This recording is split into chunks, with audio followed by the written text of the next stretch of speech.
Hey everyone, welcome back to Drive District. Today I've got something a little different. Instead of talking about the best engines ever built, we're diving into the worst gasoline engines. The ones that earned a reputation for expensive repairs, frustrating design flaws, and constant headaches. Welcome to my top 10 worst gasoline engines. You'll notice that this list is packed with downsized, turbocharged engines. Small displacement motors pushed to impressive power figures with the help of turbochargers. Unfortunately, many of them also came with impressive repair bills. Let's get started. Number 10. GM 1.4 Turbo A14NET. Kicking off the list is General Motors 1.4-liter A14NET, found in various Opel and Chevrolet models. This engine entered production carrying several factory defects that GM eventually addressed under warranty. Its list of problems includes occasional piston failures, premature turbocharger failures, and one particularly well-known issue involving the crankcase ventilation system. If this engine starts burning oil, smoking, hissing, running rough, or throwing lean mixture fault codes, don't panic just yet. In many cases, replacing the PCV diaphragm and the check valve located in the intake manifold is enough to solve the problem. But here's the catch. If the owner ignores those warning signs, excessive crankcase pressure begins forcing oil past the engine seals. At the same time, the lean air-fuel mixture raises combustion temperatures high enough to crack the piston ring glands. That's when a relatively inexpensive repair can turn into a complete engine rebuild. Overall, this engine constantly walks the line between being a decent power plant and becoming a financial disaster. Treat it carefully, service it on time, and it'll usually behave. Ignore it, and it'll make sure you regret it. That's why it lands at number 10. Number 9. Alfa Romeo 2.0 Twin Spark. Coming in at number 9 is an engine famous for one thing above all else: oil consumption. I'm talking about Alfa Romeo's 2.0-liter Twin Spark. Ironically, the 2.0-liter version turned out to be the most compromised of the Twin Spark family. Its crankshaft geometry is unusual. It combines an excessively long piston stroke with relatively short connecting rods. As a result, the pistons rock significantly as they pass through top dead center. This problem became even more noticeable on the updated Euro 3 version with its 51mm piston height. That excessive piston movement places unusually high loads on the connecting rod bearings. Long before any major internal wear develops, many of these engines begin consuming around 1 liter of oil every 1,000 kilometers. A complete rebuild with new piston rings usually postpones the problem, but only for another 100,000 kilometers or so. The engine also has another familiar weakness. Its variable valve timing actuators wear out over time, producing the characteristic ticking and rattling sounds every Alfa enthusiast knows all too well. For those reasons, the Alfa Romeo 2.0 Twin Spark takes number 9. Let's keep going. Number 8. BMW N52. Next up is BMW's N52. This engine debuted in 2004 and was offered in 2.5-liter and 3.0-liter versions. Compared to its predecessors, the N52 was more advanced, more efficient and cleaner from an emissions standpoint. It also became much more demanding when it came to oil quality. Its cylinders use Alusil technology rather than traditional cast iron liners. Unfortunately, the smaller 2.5-liter version became notorious for excessive oil consumption. Burning 1 liter or sometimes even 2 liters of oil every 1,000 kilometers wasn't uncommon. And many owners experienced this while their cars were still under warranty. BMW responded by redesigning the piston rings twice. Even so, engines equipped with the updated rings often require piston ring cleaning treatments, or eventually another set of oil control rings. Why? Because the engine runs at very high operating temperatures. The oil ages quickly. Carbon deposits build up, and the tiny oil passages inside the piston rings eventually clog. But that's only part of the story. High oil consumption is also caused by clogged crankcase ventilation oil separators, hardened valve stem seals, and oil leaks from nearly every major gasket and seal on the engine. Another annoyance? There isn't a traditional dipstick. Instead, the N52 relies entirely on an electronic oil level sensor mounted in the oil pan. And while it's convenient, it's not always trustworthy. There have been cases where an engine consumed virtually all of its oil before the system issued any meaningful warning, resulting in complete engine seizure. To be fair, not everything about the N52 is bad. Its timing chain regularly lasts well beyond 200,000 kilometers. Valve stem seals, however, often need replacement around 150,000 kilometers. If you really want to extend the life of this engine, clean the cooling radiator every year and replace the engine oil much more frequently than BMW originally recommended. That's why the BMW N52 earns number 8 on today's list. Let's move on. Number 7. Coming in at number 7 is another engine family that never really earned a reputation for bulletproof reliability, the Mercedes-Benz M271 Inline-4. Mercedes installed this engine in the C-Class, E-Class, SLK, and CLK from 2002 through 2015. Throughout its production run, the M271 was always turbocharged in one form or another. Early versions used an Eaton Roots-type supercharger, while later models switched to a turbocharger and direct fuel injection. Unfortunately, every version has its own list of problems, and the later engines are arguably the most troublesome. On the early supercharged models, the Eaton M45 often needs rebuilding once the front bearings wear out. If the internal shafts are damaged, replacing the entire supercharger is usually the only option. Another common issue is the crankcase ventilation system. A clogged PCV tube allows crankcase pressure to build up, forcing oil past the engine seals, while also filling the intake system with oil vapor. The timing chain isn't exactly a strong point either. Its typical service life is only around 100,000 kilometers. If you ignore a stretched chain, it quickly wears out the timing sprockets. And in the worst-case scenario, you'll also end up replacing the expensive variable camshaft adjusters. The later versions introduced yet another headache, a plastic oil filter housing that seems to leak almost constantly. And the direct injection models had perhaps the most serious flaw of all. The hydraulic timing chain tensioner could seize, allowing the chain to jump timing. When that happened, the result was usually catastrophic. Many M271 engines ended up needing a complete rebuild, or were simply written off. That's why the Mercedes M271 confidently takes number 7 on today's list. Number 6. Next up is another gasoline engine that's become infamous for reliability issues. And judging by its shape, you've probably already guessed what it is. Yes, it's a Subaru Boxer engine. More specifically, the legendary and notorious EJ25. This engine has so many weak points that owning one almost requires a completely different maintenance philosophy. That becomes even more important if we're talking about the turbocharged versions, unless you're interested in replacing your engine every year. The EJ25 evolved from Subaru's 2.0-liter EJ20. To increase displacement, Subaru enlarged the cylinders. The downside was thinner cylinder walls, which significantly reduced the rigidity of the engine block. Because of that, even a minor overheating event can distort the block. The first casualty is usually the head gasket on the left cylinder head, covering cylinders number 2 and number 4. If you're lucky, replacing the head gasket is enough, but a more severe overheating event creates a much bigger problem. The piston in cylinder number 4 expands excessively from the heat and begins scuffing the cylinder wall. If the engine doesn't cease immediately, it usually develops the infamous piston slap that Subaru owners know all too well.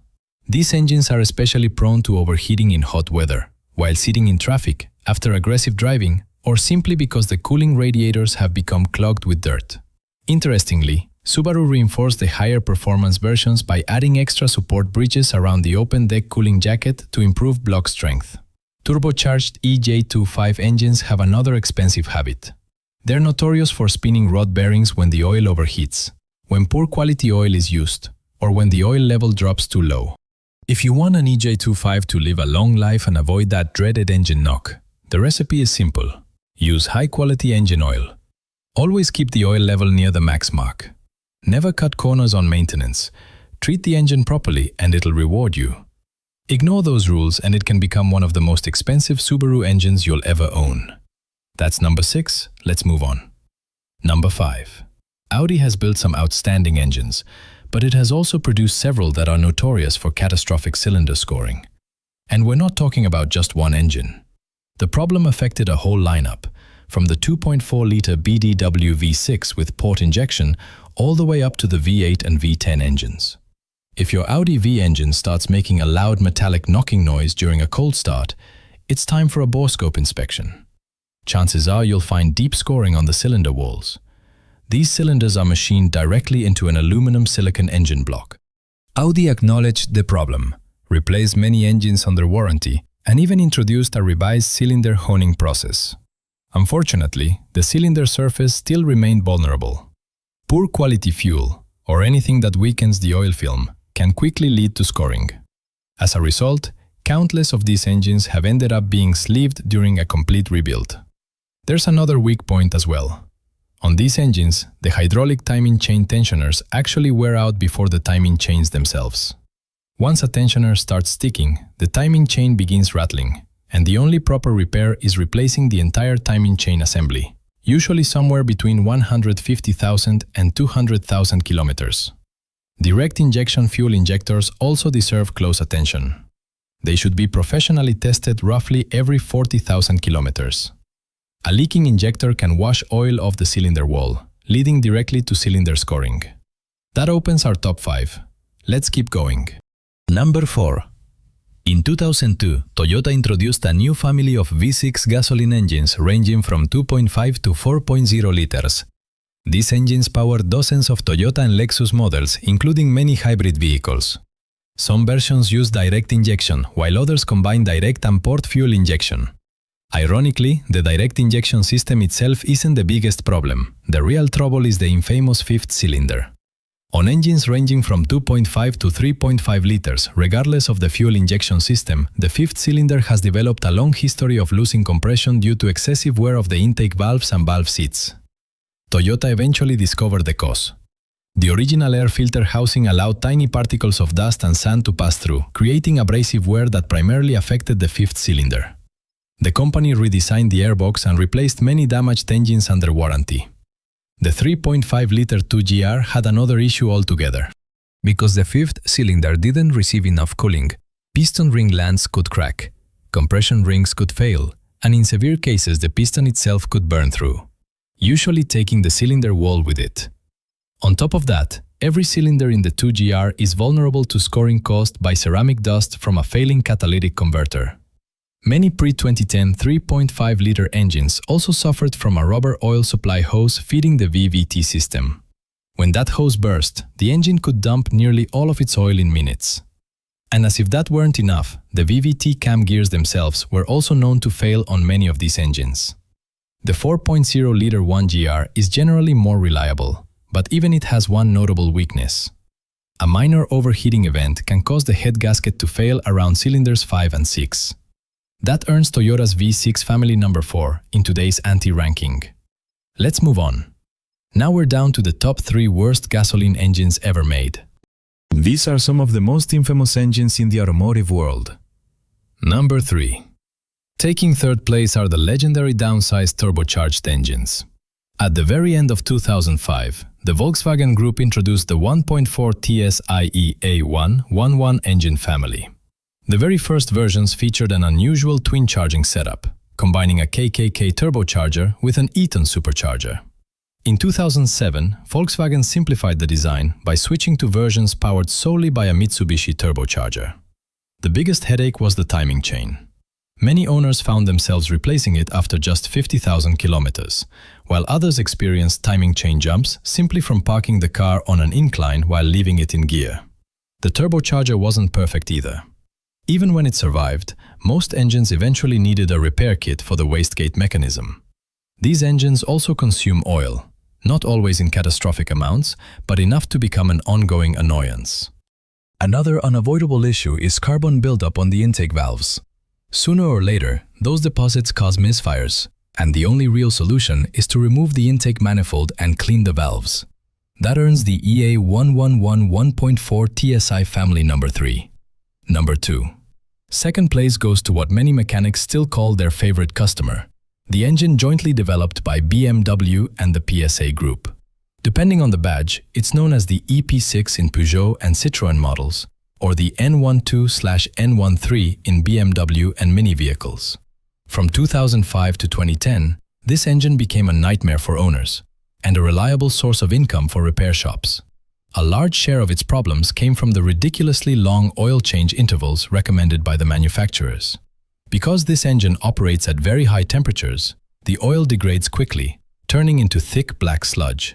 Yet many owners continued driving another 7,000 to 10,000 kilometers before changing it, leaving the engine running on what was practically tar. Owners who reduced oil change intervals to 10,000 kilometers or less experienced far fewer problems. Unfortunately, poor maintenance wasn't the engine's only weakness.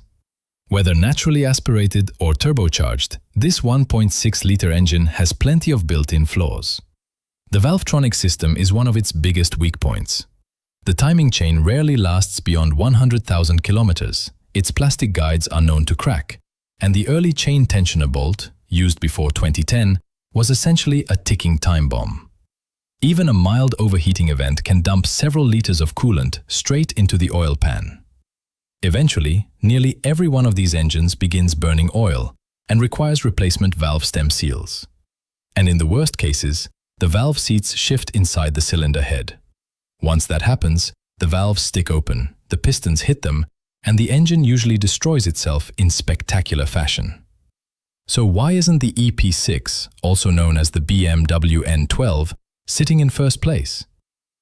Because after 2010, BMW and PSA fixed most of the major design flaws. That still leaves it with a well-deserved number 2 in today's anti-ranking. And now, the worst gasoline engine on this list. At number 1 is an engine family that never truly fixed its problems, even after multiple redesigns and updates. Get ready for another dose of TSI. In 2006, the Volkswagen Group introduced what would become its long-running 1.8 TSI and 2.0 TSI EA888 turbocharged engine family. To this day, mentioning the names TSI, TFSI, or EA888 is enough to make many VW and Audi owners cringe. For plenty of enthusiasts, those 3 letters still trigger painful memories, and probably a few words we can't say on YouTube. The EA888 family is divided into 4 generations, and honestly, every single one has earned its own share of criticism. The first generation, built between 2006 and 2008, wasn't perfect, but compared to what came later, it almost looks respectable. These direct-injected turbo engines were notorious for premature timing chain wear. Many owners also experienced timing chain jumps after leaving the car parked on a hill while still in gear. Oil consumption wasn't yet a major issue though. Most of it came from a faulty crankcase ventilation oil separator. Then came 2008. Volkswagen released an updated version identified by engine codes such as CDH, CDA, CDN, and several others. These are the engines that made German engineering famous, for all the wrong reasons. They left the factory already consuming excessive amounts of oil. They suffered from oil pressure problems, poorly designed balance shafts, and severe carbon buildup on the intake valves. It was on these engines that Volkswagen engineers essentially had to relearn how to design pistons, piston rings, and proper cylinder wall honing. Then came another redesign in 2011. The third generation EA888 engines, identified by codes like CJS, CJE, CHH, and others, received lightweight engine blocks and crankshafts, a 2-stage oil pump, a plastic oil pan, a less reliable turbocharger, and a combined port and direct fuel injection system. Oil consumption became less common, but in return, these engines introduced a whole new set of expensive problems. Low oil pressure could spin rod bearings and damage the camshaft journals. And the EA888's signature weakness, the external water pump mounted outside the engine block, became even more infamous for developing coolant leaks. In the end, this engine family traded one list of problems for another. No matter which generation you choose, there's always something expensive waiting around the corner. That's why the Volkswagen EA888 1.8 TSI and 2.0 TSI family earns number 1 in today's anti-ranking. So that's my list. Let me know in the comments whether you agree with these rankings, or tell me which gasoline engines you think deserve a place here instead. I'd love to hear your picks. If you're passionate about cars, engines, transmissions, and everything automotive, don't forget to like this video, subscribe to Drive District, and hit the notification bell so you never miss a new upload.